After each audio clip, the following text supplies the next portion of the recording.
Good afternoon. This is Joe Krutsinger with our weekly report. Today's another white paper. This is on the Russell 2000, which is going to return to the CME from the ICE in July. Now, this is a month ahead of time, but I'm trying to give you a heads up here and give you an idea on how you might compare my systems and decide which one, if any, you might want to trade on the Russell 2000 when it comes back at the CME. Now, you might say, well, what's the difference whether it's at the CME or at the ICE?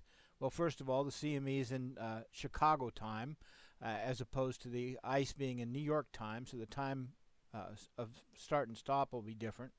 Also, the margins will probably be a little less, and definitely the data charges will be less. I believe it's going to be included in your regular CME package, so instead of paying an extra $110 a month for Russell data, which you have to do now, you tell them to drop that ICE contract and then pick it up in the CME, which should be no additional cost.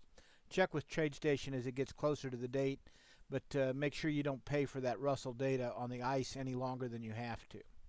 Well, let's get started.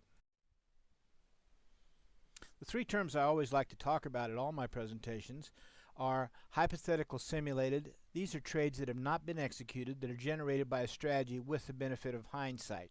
Now, when you first develop a strategy or when you recalibrate a strategy, those results are hypothetical or simulated. The next step I like to do is a blind walk forward. That's where I just shut the workspace and then open up a week later, a month later, 3 years later, whatever, and see how did it walk forward on unseen data. Now, that'll give you a good idea how the math works, but it will not give you an idea on slippage. The only way to find out slippage is real time. That's actual trades that have been filled in an exchange. I'll try to identify all the records that are simulated or real or blind walk forward. In this presentation, it's basically all hypothetical or simulated results. Here's the disclaimer for hypothetical results. And again, you can always get a free PDF of this so you can read all the fine print. If you just send me an email at joekrut@gmail.com or call my office direct 913-334-2202. I'll be glad to email you one out. Otherwise, you can go to eTrack Records and look at the blog and read it at your leisure. Now, here's the official press release on the Russell 2000 put out by the Chicago Mercantile. This was put out on April 12th of 2017, and it basically tells you that on July the 10th they're going to start having the E-mini Russell 2000 index futures, the options on that E-mini futures, and weekly options and monthly options. And they'll also have a growth index fund and a value index fund. So lots of new products over there, and as we get more information, we get closer to that July 10th date, I'll of course do another presentation giving you the details on those contract sizes and the times they start, the margins and commissions, etc. What I'm going to do today is just show our current recalibration record on my four systems on the exact same piece of data, which is 6 months of data. Actually, it's 5 months and 2 days of data, 5 months of data.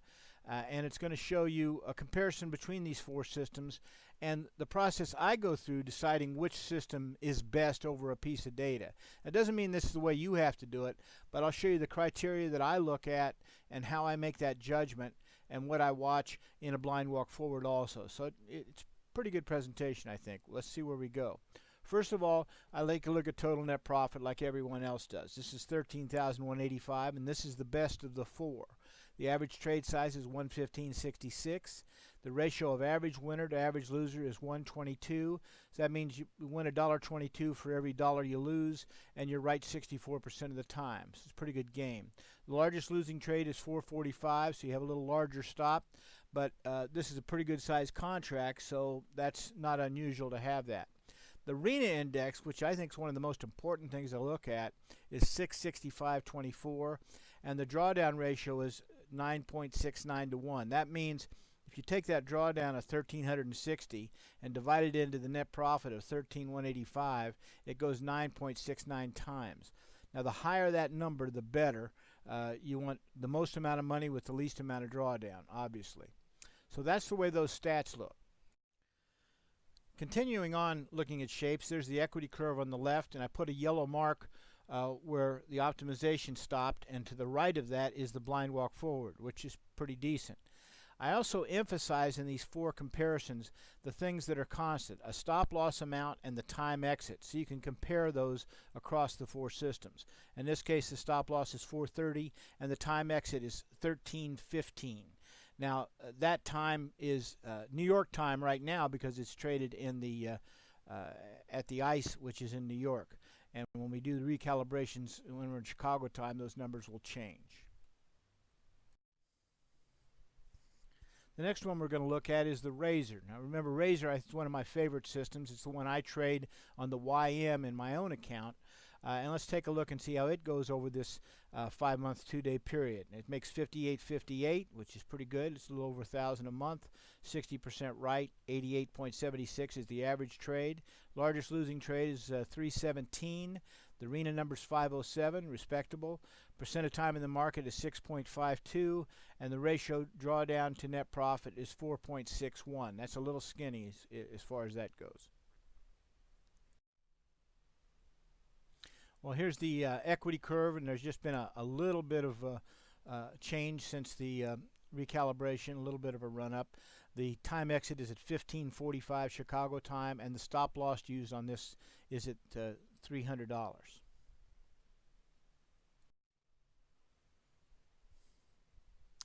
Here's Razor with ribbons. This shows making $4,311 in this 5-month, 2-day period. 68% right. Average trade size is 75.63.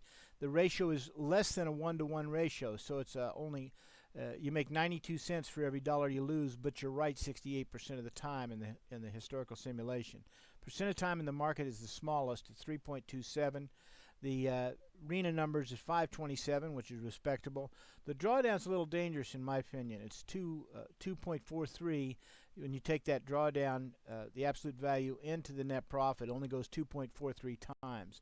So that's kind of a cautionary tale there. Well, here's the ribbons equity curve, and you see it really hasn't done anything since recalibration. It has a 350 stop and a time exit of 13:25.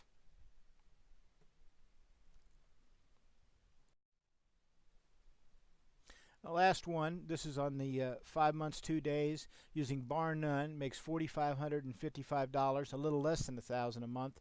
69.02 is the average trade size, 53% right, makes $1.45 for every dollar it loses. Stop's only 245, or the largest losing trade's only 245 anyway.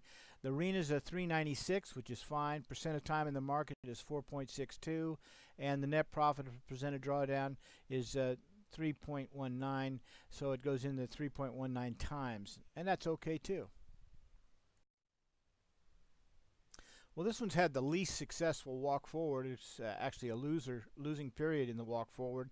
The stop is only 230. The time exit is 14:45, and the curve's a little ragged there with a double top. So if you were just looking at equity curves, of course, you would definitely take the shapes as being the best equity curve. Now, to compare equity curves, of course, you have to look at those visually, and you can just go back to the PDF and look at those. But if you want to look at the table of the numbers, here's how I do it. These are the things that I consider to be the most important. Of course, net profit, percent correct, maximum drawdown, net percent of the drawdown, the average trade size, the ratio win to loss, the RENA number, and the percent of time in the market. Up above there, I tell you whether you should be looking for a big number or a small number. And basically, they're all big except drawdown. You don't want drawdown to be big. You want it to be small. And, of course, percent time in the market, you want to be small. But the rest of the things, you want the biggest number possible. Now, if you look across on the shapes, in the categories, there are 4 categories where shapes is the best in this deal. Razor has 1 category where it's the best, which is drawdown. Ribbons has 2, which it's the best, which is percent correct and percent of time in the market being smallest. And bar none has 1 thing that is best, which is the ratio winner to loser. So all in all, looking at the table, shapes is the best one to pick for this situation. And if you look at the equity curve back, you'll see that it's also the best in both the blind walk forward and the angle of the equity curve. So that's how the decision is made. At least that's the way I make the decision. And if you want any help figuring out which one to trade yourself, let me know, and I'll make another video on what you're interested in. Well, of course, my main products are ideas, service, and support when you need it. When you get a trading system from me, you don't just get a piece of math and say, there you go. I try to give you help installing it, keeping it installed, keeping it calibrated, and giving you new ideas on how to use it and how to evaluate it over the different markets. And that the service, I think, is the difference between our systems and other people's systems. If you need service, all you need to do is go to etrackrecords.com, go to the support tab, and follow the instructions, and I'll be glad to help you do whatever you need done. Well, your next step is just call me at 913-334-2202, or you can email me at joekrut@gmail.com. If you'd like a free trial, just send the TeamViewer 9 codes from the eTrack Records support section, and I'll install any of my strategies free for 14 days. You don't need to have a credit card on file, and there's no obligation to buy. Just try. My website is etrackrecords.com, and good luck and great trading. We'll see you next week, and thanks for watching.